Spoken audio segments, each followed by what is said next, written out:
Hi, this is Mark Rosen from WCCO TV, and it's my pleasure to introduce my good friend Ron Henderson, the Fitness King, presenting Motivation, one word to help change your life. Welcome to Motivation. I'm Ron Henderson, aka the Fitness King. I'm excited about today's show. I have the pleasure of having an author on. Her name is McKenzie Swenson. Welcome to Motivation. Hi. How are you? I'm good. How are you? Folks at home, I can tell she's a little nervous, but you're going to warm up a little bit, okay? I have the pleasure of having her on the show today, and I'll tell you what, it's exciting for me because I'll be honest with you when I tell you this, McKenzie. I haven't read a book, your type of book, in years because I tend to read language books and things educational or whatever. But I think I'm at chapter 10 or something in your book. She's written a book called Dysfunctional Series, by the way. That's what it's called, Dysfunctional Series. And I have to say that it's very, very good. I can tell I'm actually getting into the characters. And that's what we're really here to talk about. We want to talk about what made you write. I mean, this book, it feels like I'm lifting weights. This book is heavy. Yeah. Okay? But before we get into your book, which I think, by the way, is amazing, McKenzie. Thank you. Can we get up close and personal with you? Yeah. Where did you grow up? I grew up in Coon Rapids, Minnesota. Mm-hmm. And I know your father. Yeah. But I don't really know much about your childhood. What was childhood like for you? Well, I'm the oldest Okay. for about the first 4 years of my life, and then I have a sister who is younger than me and two brothers. So it was never quiet at our house. Okay. We always had people over. We always had friends over. Mm-hmm. And there was always something going on. Okay. Did you guys ever read a lot when you were kids? Did your parents read it every night before you went to bed? My mom did. Yeah, Okay. she would read a book to me out loud every night before I went to bed for years, a long time. And I remember that sometimes my dad would try to do it, but I always wanted my mom to read to me because she would do all the voices. Oh, that sounds like me. That's what I do, the voices. Yep. Did she do The Wizard of Oz and all those things? Yeah. What kind of books did you read, dear? Oh, well, she started reading to us when we were young enough to have like the thin picture books that you would get like in the children's section of the library. Mm-hmm. And we still have a lot of those books that when I'm babysitting kids, I'll read those books to them too.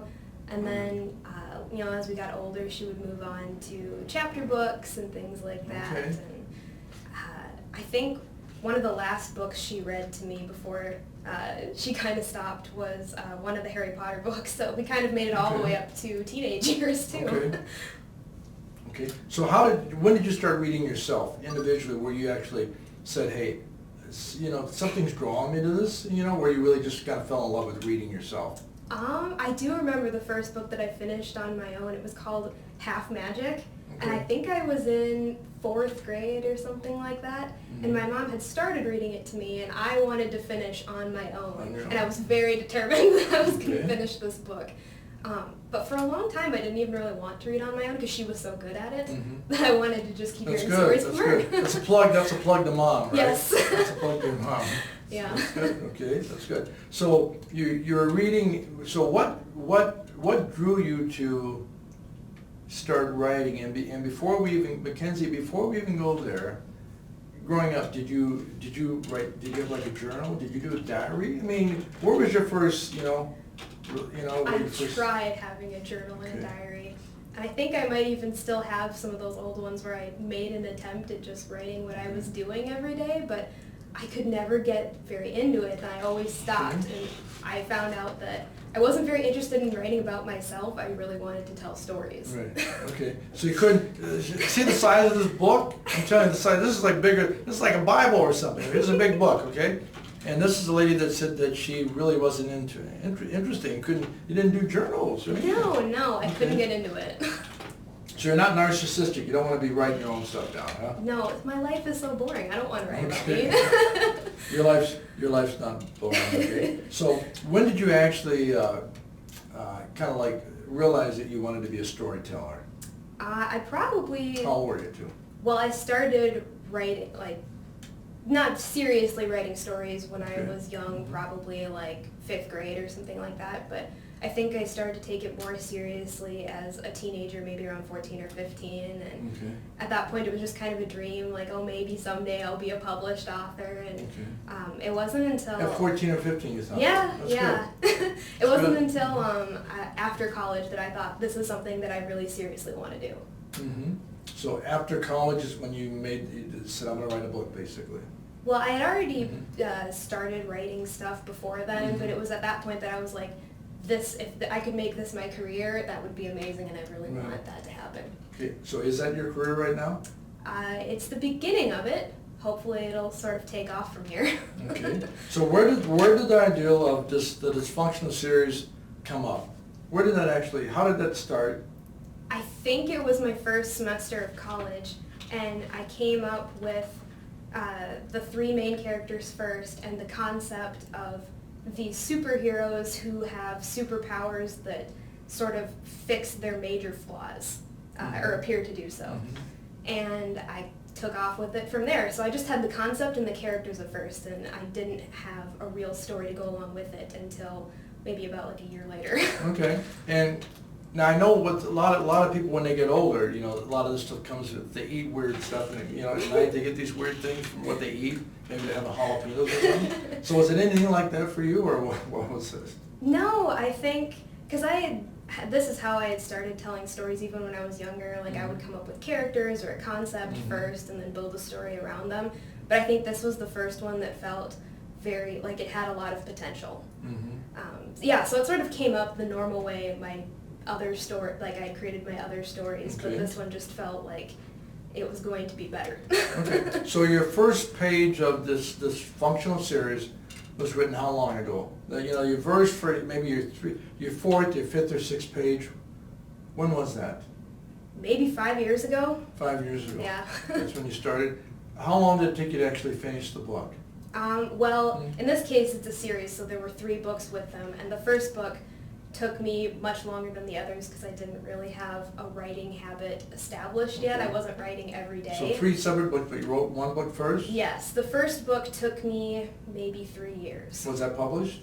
It hadn't been. These all got published around the same time. All together? Yeah, yeah. And then the other 2 I was able to write in like a couple of months, maybe 3 or 4 months per novel. And that was after I had started writing seriously pretty much every day. Okay. So you started writing this, especially for people who are watching. Maybe there's somebody else out there that maybe they're a college student or whatever, high school student. Maybe they're even a senior citizen like me. Anyway, that's a joke, folks. But anyways, you started writing. How did all this come together? Because you're writing, but now you're a published author, okay? Yeah. I had finished all 3 books, and I had figured out that probably the only way they were going to be published was if I did something with them in terms of self-publishing. Right. So I found online platforms to post them on and get feedback from people. Right. So things like Fiction Press and Wattpad and Inkit.com, which is where this got picked up. They have an algorithm where they analyze how your stories are doing with their readers, and eventually I got an email from them offering to publish the book. Okay, and I get emails all the day. In fact, no, this is truthful. I've had a call at least once a week for the last month, and guess what the call says? Mr. Henderson, your credit is extremely well, and we're just calling to wonder why that you have not taken out this credit. We're willing to give you $250,000, okay? So I hit delete, okay, because they're not giving me $250,000. So I'm saying that just to say, when you got that letter, did you believe it right away, or did you think maybe this isn't for real? I didn't believe it right away. Right, exactly. I went onto Facebook actually. I'm a part of several different writers groups, and I had checked out some of Inkit's published authors, and I recognized one of their names, and I was like, oh, she's on one of my other, Facebook writers groups.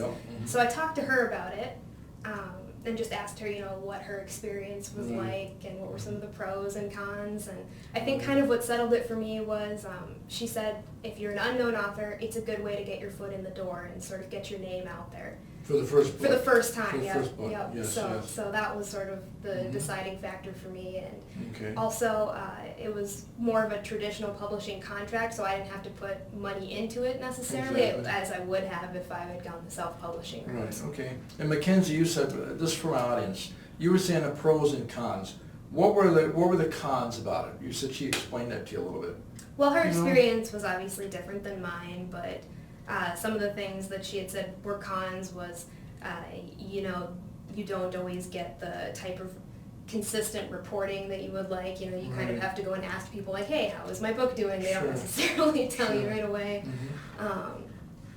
And yeah, I can't think of any things that she said off the top of my head, but that was one of them that I had remembered. Yeah. So what were the positive things though? Well, like I said, she had mentioned that it's a good way to get your foot in the door. Right. Their editors were pretty good, and they had updated their contract to be more like a traditional publishing contract. So yeah, those were some of the things. And what was the name of the publishing house again? Inkit. Inkit? Yes. Okay. So they send you an email, you get a hold of them.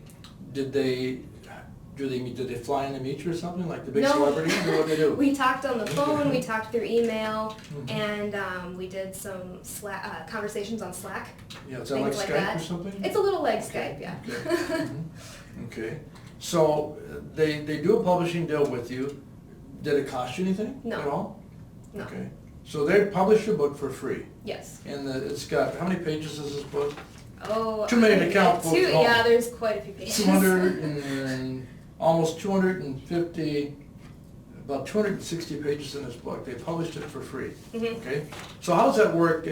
We don't want to know your percentage. I mean, as far as what you make, but for somebody else that might be thinking about, because motivation is about really encouraging other people to take the next step in their life. Right. Okay. So they give you a percentage, obviously. They pay you royalties up front, Yeah, typically. not up front. This one, I got my first royalties check back in April, so it's quarterly. Right. So you got a royalty check? Yeah. Did you go buy a car with it? No. A motorcycle? Come on, royalty checks are supposed to be big. Inka, you better take care of her. She's my friend. Take care of her. Okay?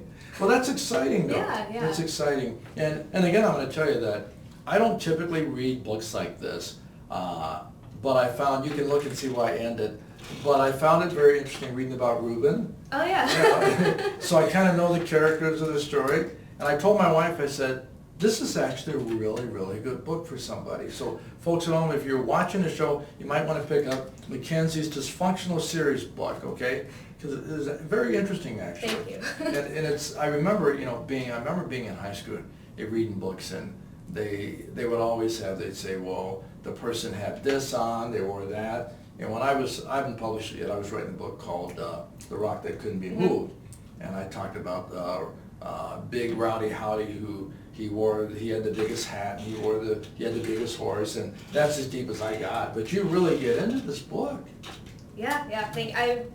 My dad had pointed out that when I'm trying to find details to put into a scene, he recognizes a lot of things from home that I hadn't, it was even, some of it was subconscious, like I hadn't even realized that I had added this detail from our house until he pointed out. I'm like, oh yeah, I guess that is from my family.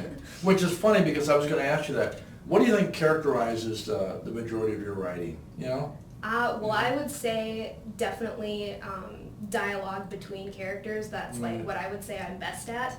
And I know whenever people ask my parents, what they think of it, and that's something that my mom has told me she really likes, is the dialogue between characters.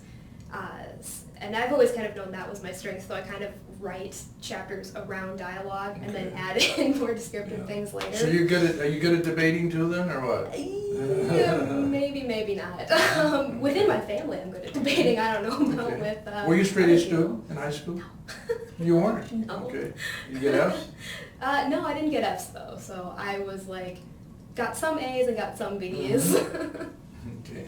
So, what was the hardest thing about writing the Dysfunctional Series? What was the hardest thing about it? I think it was continuing the story, because the original idea was I covered it in the first book, and then it was trying to go into the sequel and the third story after that, where I was trying to sort of recapture the magic that made the first one good. And so as a writer, you kind of go on this roller coaster of emotions as you're writing, where one day you think your work is terrific, and then the next day you think it's terrible. Yep.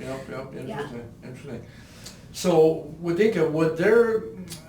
did they debate on whether you should do, because you have one book out there. If they had done the book separately, you would have 3 books. You'd be a published author of 3 books. Did they talk about that at all too? A little bit. I know they were having successes with their other series that they had put out, Right, bundling right. them, and I think that's why they wanted to bundle my series together at first. I don't know if I would want to go the same route now. Right. Obviously, it's already out there Sure. the way it is, but Right. yeah, I think if I could do it over, I would maybe want to push more to have it separate, published separately instead of as a bundle. But, Okay, yeah. okay. And what are they doing to promote the book for you? I mean, even right now, and I asked this because my first book was published by a publishing house, and I thought, that's exciting. They're paying for everything, right? I don't think I'd ever have a company publish my book now, from what I've learned. For me, I had that Yeah. happen once. They don't do enough because the next author comes along that they're trying to promote. Mhm. How has this company been with you, honestly? Well, I mean, I don't have any experience with the more traditional publishing Right, houses right. to compare it to, Sure. but I mean, it sounds kind of similar. They told me at one point that they put out like an email newsletter type thing, Right. and they saw sales spike, so they would send me things to Right. show me that. But for the most That part, sounds good. Yeah, and it really helped for that Right. week. I don't know if they've done that again, but I feel, kind of for the most part that marketing is left up to me. Okay. So, Did yeah. they set up book signings for you all in the beginning? No, They I would didn't set up any? Wow. I think, yeah, I don't know this for sure, but it seems sort of like a hybrid between the traditional publishing house and more like self-publishing. Right. So you don't get the full traditional Right, publishing house right, experience, right, but right. you're also not on the hook for all this money Right. like you would be if you Sure. self-published. Yeah, interesting. So, when it comes to the writing, what is your process like for that? For a lot of stories that I write, music is heavily involved, so Mhm. I remember I would put together playlists for like each one of Okay. these books as I was writing them. A playlist? You write the music for it too? No, or- no, Okay. just like from music that I had or music that Right. I liked, and you can go through like on YouTube and And you make a play it in the playlist. background when you're writing? Yeah, That always sometimes- helped me too. Sometimes Yes. I would do that. Other times, I would be writing on my computer, and if I would get stuck, I would switch to writing longhand in a journal and go back okay. and forth, which really seemed to help. Okay, and that works pretty well. Yeah. Okay. How do your, two questions for you, because I've noticed there's a lot of people. Number one, how did your family, how do they handle the success of your book, and how have your friends reacted to your book? They both seem really excited. Like Good. Good. I haven't had any family or friends that act disappointed in me. There's nobody jealous of you? No, not as far as I know anyways. Yeah, I know, but they have definitely helped in trying to spread the word. We Right. joke that my brother is my agent, Yep. who's trying to like get his friends to buy it. That's good. Yeah. That's good. So if somebody wanted to get a hold of the book right now, where would they actually go to get the book? The easiest way to find it is to go straight to Amazon and search for McKenzie Ray is actually my pen name. Tell my audience. Yeah, McKenzie Ray is my pen name. It's my first name and my middle name. And if you search that, the Dysfunctional Series is the first thing that comes up in the search results. Sounds good. Are you on Facebook too? I am on Facebook. You have a Facebook page for your book? Yeah, if you search McKenzie Ray, you should be able to find my author page. There you go. You got an author page. She's an Yeah. author. An author. Come on now. I love that. You got a good dad too. I like your dad. He's a good man. He And is, yeah. he's a writer too. He writes different things. Yeah. More, what do you call it? More Technical. Technical. and He's very smart. technical, Your yeah. dad's so it runs in the family. You guys Yeah. are like brains, okay? Where would you like to see your writing go for the future? Do you have any thoughts, any plans? I would really like to get more of my stuff out there besides just this. And obviously I would really like for this series to take off and get popular. That would be great for me. Should we co-write a book? Folks at home, do you think me and McKenzie should co-write a book? I could take the rock that couldn't be moved and make it into the young adult novel. the world that could be moved or something. Okay, so you'd like to do what with your writing, honestly? I Where would would you like just, to take it? I would like to, in the immediate future anyways, keep writing and get more of the stuff that I've worked on out there for people to see, and just either build up my readership online and Right. possibly get more stuff published. Right. That is my goal for like the next couple years. All right, well, hopefully motivation will help you with that. Yeah, hopefully. Okay. So, can you give me just maybe 2 or 3 comments of, I liked your book, I think it's great actually, but can you give me maybe 2 or 3 comments of people that have actually picked up your book, things that they've said about your book? Well, obviously most of the comments that I hear comes from my family and my friends. Yeah, but their family's not the only people buying your book, though. Right, true. Right. As far as other readers go, I've heard mostly good things. Do you read the reviews? I have read most of the reviews. I haven't looked at them in a while to see if there's anything new, but I mean, for the most part, people seem to find the main characters relatable, and they can, really get into the story and root for them is what's a lot of the feedback that I've heard. Right. Let me ask you this quick. Do you have any favorite, are there any favorite characters in your book? And who would your favorite be if there was a favorite or two? My favorite? Yeah, in the book, yeah. Reuben? I kind of feel sorry for Reuben. Yeah, I guess in a way they're all kind of my favorites depending on which part of the book I was writing. Like for a while this character was my favorite just because I really enjoyed writing this part of the story. Right. Overall, I would have to say maybe Theo might be my favorite. Okay. Okay. Have you thought at all, because the more I've read, more I've actually, when I'm reading, I'm thinking, have you thought of maybe a possible movie? Has that ever come into your mind at all? I remember before it got published and it was still just online, one of the reviews on Inkit actually had been, somebody had just, titled the subject of their review, "This needs to be a TV series," Right, and I was really flattered. Yeah, I could see that. So that would be great. Obviously, that would be like a dream come true, but. Right. So, how many? If you're going to be realistic, how many hours a day do you spend writing? I spend maybe 2 or 3 hours spread out. So do you work too? So you work full time too with this? At the moment I don't. I did. So I used to. I would spend sometimes I would spend part of my lunch break writing, and then I would go home and I would spend some more time writing. And in the morning before I left, I might write some too. So I wrote less back then, obviously, just because I didn't have the time. But yeah, I tend to spread it out and take a break, take a walk, and kind of clear my head, especially if I'm stuck on a certain part. Okay. Let me ask you, are you looking to expand these characters, or are you thinking really of writing something entirely different? I do have plans to expand this story. I have. That's what I would have thought. Yeah. I have a short story written about this and 2 novellas that I might be able to expand into full novels. But for the most part, I've been letting this sit and not try to go back to it too soon, after I've completed the first series. So, how much does a book like this cost? The ebook costs $6.99. Oh, ebook! Wow. Yeah, if you're gonna get ebook. Come on, ebook. ebook. Okay. But if you want to buy a physical copy, that costs around $25. Yeah, well, that's cheap. $25. That means you're not going to go to Caribou for the next 4 days, folks. Come on. Dysfunctional Series by McKenzie Ray. Okay, and the girl is. When you look at the role that this girl plays in this book, was any of that you? They all have elements of me. Right, okay. But yeah, there definitely was. I remember talking to my friends and having some of them say that they could definitely see some of the dry, sarcastic sense of humor. Okay. And if you were to give a brief summation about the book, what would you say? I would say from the beginning to the end. It's about 3 teenagers in the beginning who all have some sort of flaw, and they wake up one day and discover that they have superpowers that seem to fix this. And then they also discover that there is some sort of danger that's hiding in their school, and they're the only people that can take care of it. I haven't got that far. So what chapter is the danger? I want to go straight to that chapter. Oh man, I don't remember what chapter. Oh really? Really?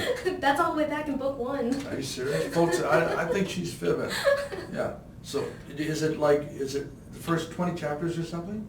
Because I haven't gotten there yet. I think you really start getting into it around chapter 10 or a little bit before that. Chapter 10, okay. So the girl's you, Reuben's you, and... A little bit, yeah. Really? But he was had some issues in the beginning. Yeah, I wouldn't say none of his home issues had Right, anything exactly, to do with me. exactly. I had a great childhood. Right. But some of the way, like the mannerisms and the way that he talks, I know that my, I think it was my uncle and my aunt that had said, like, oh yeah, we can definitely see that, that in you.